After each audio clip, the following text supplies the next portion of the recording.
Welcome to the Yemen Brief Podcast, the place to turn for informed insight about what's happening in Yemen. This podcast is brought to you by the team at the Center for Strategic Studies. I'm al-Bakr al-Shamahi, a researcher at the Center, and your host for today's episode of our ongoing series discussing Yemen with experts and interesting individuals from the country and around the world. The world's worst humanitarian crisis and a country on the verge of famine. That's how Yemen has been described by the United Nations and other international organizations over the past few years, a direct result of the war in the country. It's a narrative that's raised billions of dollars in aid for the country with the aim of alleviating the suffering of the Yemeni people. But how accurate is that description? And how effective has the International Humanitarian Response been? We're joined today by Sarah Vuylsteke, who worked for the UN's World Food Programme in Yemen, as well as other international organizations globally.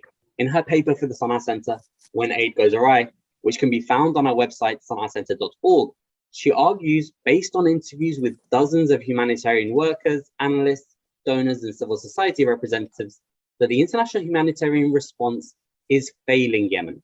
Thank you so much for joining us, Sarah. Let's start with the top line, perhaps. The world's worst humanitarian crisis. Does the data support this? And if not, why? Thank you very much, first of all, for letting me be a guest on the podcast. Very happy to be here today. It's actually a very difficult question, what you ask, because to say something is the world's worst crisis is a very simple statement, but it's actually a very complex issue. What do we mean when we talk about the worst crisis? What indicators are we talking about, and how do we measure them? And a big question with that is, how reliable is the data that we use to inform these indicators? How are we able to independently collect, see, and verify this data? When we talk about worst, do we talk about absolute or relative? For example, Yemen is a very big country. So de facto, there's always going to be very big absolute numbers. But then you can have a country like South Sudan, which is much smaller, which relatively could have worse indicators. So how do we decide what's worse is a really big question. And it's something that hasn't really been answered within the sector on how to measure this. And also, what is most important? Do we talk about food security? Do we talk about disease, water availability, displacement? These are all things that are not clear when we talk about the worst crisis in the world. That said, as you mentioned, Yemen is very often described in the public sphere as the worst crisis globally in terms of humanitarian indicators. This is what we hear all the time. But when we did the research for this report and we asked humanitarian aid workers who have experience in many other places, many of them actually questioned whether this is actually true based on what they see and what they feel in comparison to other places that they have worked in. So what we ended up doing was a very quick comparison on main indicators such as food security, such as displacement, civilian casualties, to kind of throw this question into the light, not necessarily with a clear answer. If you look at people in need, as I said, Yemen is always going to produce very big numbers because it's a country with a high population. But compared to other countries, in terms of, for example, South Sudan or Syria, relatively, in terms of people in need versus whole population, that percentage is actually less. If we look at food security, especially considering that WFP and OCHA and other international organizations often say that Yemen is on the brink of a famine and one step away from disaster, we actually have to say that maybe this isn't correct. If you look at the data, Yemen actually improved food security by 15%, which is the largest improvement that has been seen globally. If you look at the DRC, the Democratic Republic of the Congo, they actually have the biggest absolute number of people in food insecurity right now. It's also estimated that Syria, at this point in time, per capita, has worse food insecurity. Same for displacement. If you look at displacement, neither relatively nor in absolute terms is there more displacement in Yemen.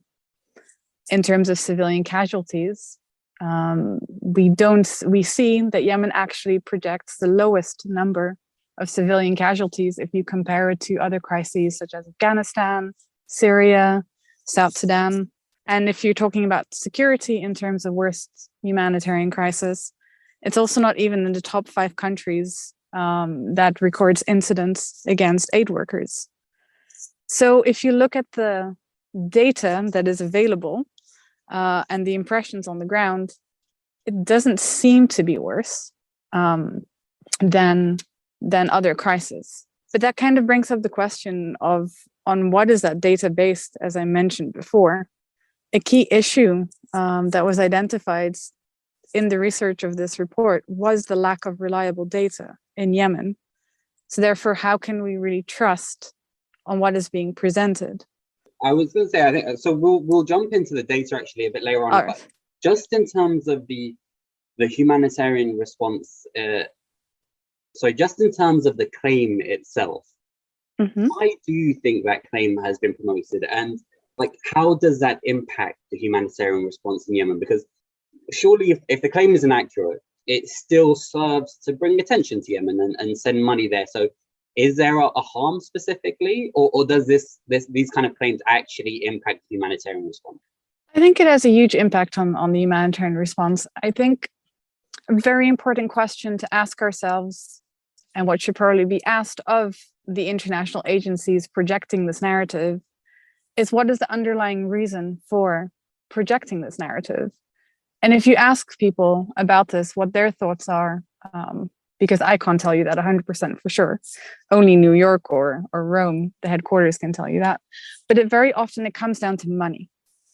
Because at the end of the day, projecting the narrative that Yemen is the world's humanitarian crisis in the world has led to an incredible fundraising campaign and one of the best marketing campaigns ever seen in the humanitarian sector, and has brought in a huge amount of money. I mean, it has raised 17 billion in over 5 years between 2015 and 2020.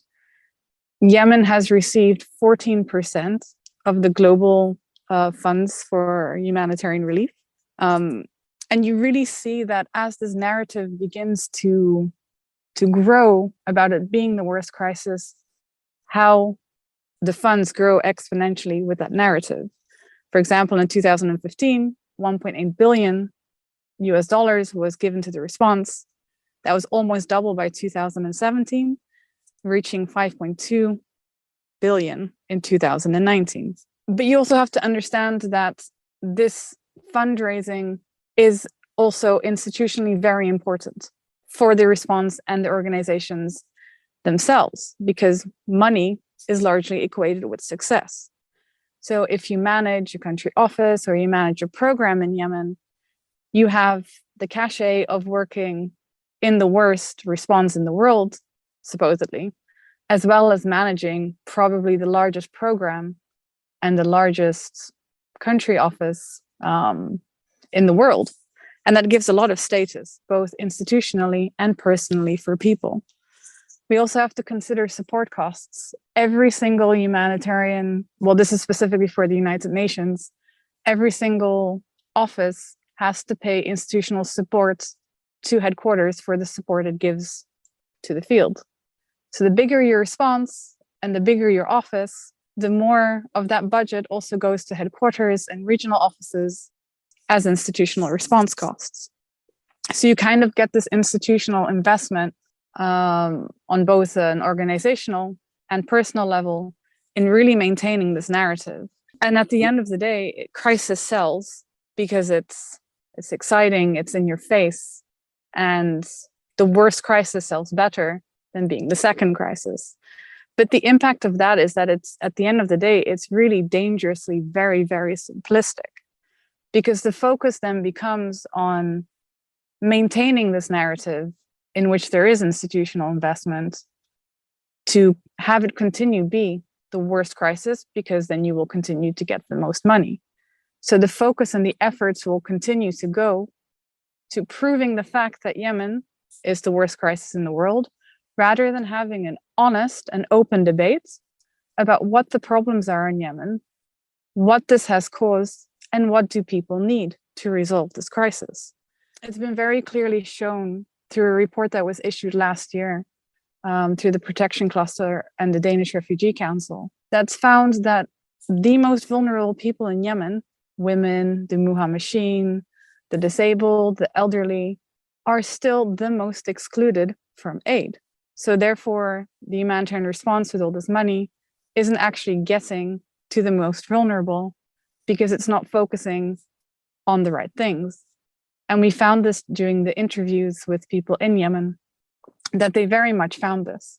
Everybody found that the aid that was given was inappropriate. It wasn't in line with what they needed and wanted. For example, if you've been displaced multiple times, you finally found somewhere to stay, receiving multiple instances of temporary shelter kits is not going to help your situation. Food security in Yemen is, for example, it's very much driven by economics. It's the economy, not necessarily the availability. Therefore, throwing food distributions and wheat and oil into this is not necessarily the best solution. But nobody's willing to have an honest debate on what the actual solution is, because the investment is in this narrative of humanitarian crisis. So if the money has been, we're talking about huge amounts of money here, and yet the issues you're describing are, in effect, how the humanitarian response has been failing. You've already described, I guess, in some way why the humanitarian response has failed. But I guess, what are those solutions? What does need to be done to address the humanitarian response and actually improve it and make it better? Well, I think the first thing that really needs to be done is to have an honest and open debate about whether the response that has taken place has actually achieved its goals. And if it hasn't, why has it not? Now, are there some other obstacles, perhaps, when we look at the humanitarian response? Yes, I think that one other issue that has definitely affected the humanitarian response is the politicization of the aid within the wider Yemen crisis. The inclusion of aid, of humanitarian response, for example, within the Stockholm Agreement, and, for example, within the joint declaration that Martin Griffiths and his team tried to pass last year, I think that has definitely been to the detriment of humanitarian aid, because it has meant that aid and politics have become intertwined. Conditioning any political response on humanitarian aid very often means that then that gets included within a political sphere and political negotiations, and then inhibits actually being able to do a response from a humanitarian side, because it's then political. So, for example, any aids, we had an issue, for example, around Hodeidah, where we were trying to bring food distributions to Durrani Governorate, but the coalition was confused about the fact that it was Durrani Governorate and not Durrani City, so kept rejecting the delivery because it was seen to be political at the time because of the status of Durrani City. So it took a really long time and really delayed getting aid into the governorate because of this politicization around that. And then I think also on a very practical level, sometimes because there is limited space, and we particularly saw this in the data, there was limited space in Hodeidah for humanitarians to be there. But with the arrival of the political mission, that space had to be shared, and it became a very big discussion on who would take priority to be in Hodeidah, the political mission or the humanitarians, because there wasn't enough space for both. And that led to humanitarians actually being sent out of Hodeidah and there not being space for them, therefore directly inhibiting response. And I think a last point that I think is important to note is that really one of the failures in Yemen has been a lack of humanitarian leadership and courage and unwillingness to stand up for what is right. What we have really seen in Yemen is a lack of support for a good operational culture, for honest debates, for protection of staff that are out there trying to make a difference, trying to move, trying to create space. What we've often seen is that, for example, detentions of both national and international staff will go uncommented on and will not lead to repercussions on authorities. So there's been a really strong unwillingness to draw red lines from humanitarian leadership, which has really led to the constricting of operational space. Because if the humanitarian operation is unable or unwilling to protect a humanitarian operations, its independence, its impartiality, its neutrality, then at the end of the day, there is no space to do our work. And if we constantly allow these infringements on staff, on our operations, on our activities, and there is never a line drawn, then at the end of the day, there is no space left to work. So let's perhaps then go back to the data, which we spoke about earlier. Now, the report did speak about poor quality of data to understand I said the report does speak about the poor quality of data that's used to understand the humanitarian crisis and that contributing to the problem. What solutions can be found specifically for the data collection challenges, and how can that data be improved? So I think at the end of the day, the biggest problem in Yemen, in terms of, well, there's a few problems, but two of the biggest problems in Yemen are for data collection are related to independence of data collection and to presence in the field for data collection. I mean, at the end of the day, achieving perfect data collection in contexts such as Yemen and Afghanistan and South Sudan and many other contexts is impossible, and that shouldn't necessarily have to be the goal. But the goal needs to be to have good enough data collection that can inform decisions in a proper way. I think the first thing that would need to be done, I mean, I'm talking about going back to the basics, not even about innovation. The first thing that would need to be done in Yemen is to stop subcontracting data collection and response, for that matter, to parties to the conflict with vested interests in aid and where it goes. For example, in northern Yemen, in areas controlled by the Houthis, a lot of the data that is collected is by local authorities. It is collected by NAMCHA. It is collected by the Ministry of Education. It's collected by the Central Statistics Office. I mean, these are essentially parties to the conflict who have a vested interest in where aid goes. And if they are the ones that are collecting the data for the humanitarian response without any control or without any verification, then one cannot imagine that the data that is going to come out of that is not going to be biased given with some form of indication of where they would like that to go. I had a very interesting discussion a while back, actually, with one key informant who admitted to me that at the end of the day, even if humanitarians collect data themselves, it has to be approved by authorities. Therefore, you get a negotiation of what true data is.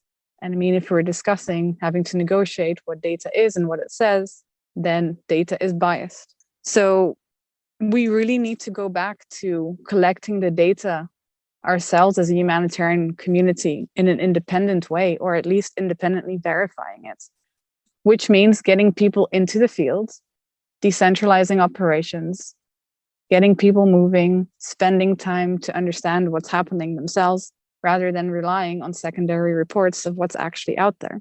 And at the very least, if this is not possible, there should at least be an open and transparent acknowledgement that data is biased. Because if we accept that data is biased and therefore not necessarily as reliable, you can take that into account in your analysis and make improvements in that way.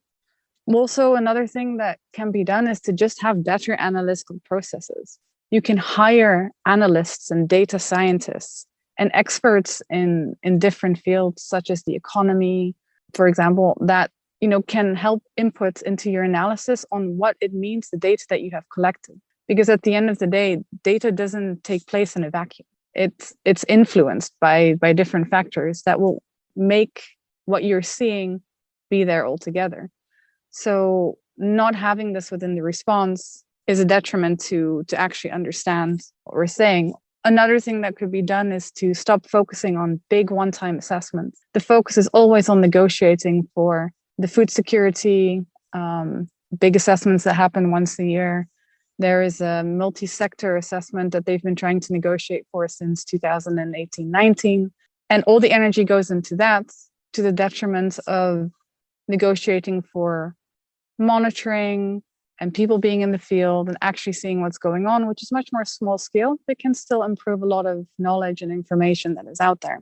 So I think that definitely, if we manage to get to that part, that would already greatly improve the data and the reliability of information that we're seeing. At the same time, there are for sure alternative means of data collection that are available globally now. I mean, satellite imagery has come a very long way since the early days of humanitarian response, and you can do almost everything with it now. You can see water tables, you can track crops, you can track temperature. I think it was even used to count graves at one point, at least in several contexts, to see what excess mortality was during COVID. So there are already technologies out there which can be incorporated into data gathering in the response to help inform data and knowledge and indicators. But humanitarians are not very good at incorporating non-traditional and non-standard means of data collection. So just incorporating what is already available and what has been used in other places could also be useful to help improve that. No, I guess the response from some within the United Nations to some of these criticisms would be the context that obviously exists in Yemen and the difficulty of working on the ground there. You worked on the ground in Yemen for a period of time as well. How much can you understand some of those excuses, perhaps? And is there any justification for them? I really can't, to be honest with you. Yemen is not the only country in the world where we work where it is difficult, or where there is conflict and where there are safety concerns. And yet we still manage to be in the field much more in other contexts than in Yemen. And again, I would like to state, one of the things that's often portrayed for Yemen is that it is one of the most dangerous places in the world, if not the most dangerous place in the Middle East, as one senior humanitarian official once stated during a meeting. But this is not necessarily true. I think that most humanitarians do not feel that unsafe traveling around Yemen compared to, for example, South Sudan, where you have drunken soldiers at checkpoints. At the end of the day, I think the ability to travel and these excuses for having no access are largely self-imposed and have been perpetuated by the response itself, because it's easy.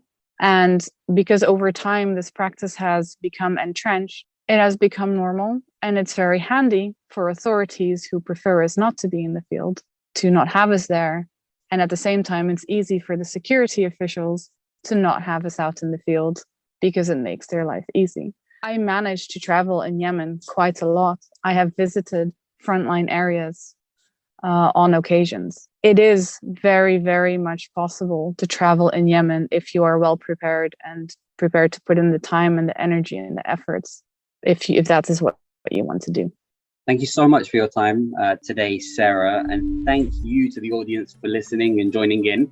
This podcast is part of the Sana'a Center program monitoring humanitarian aid and its micro and macroeconomic effects in Yemen. You can find us online at sana'acenter.org or on Facebook or Twitter.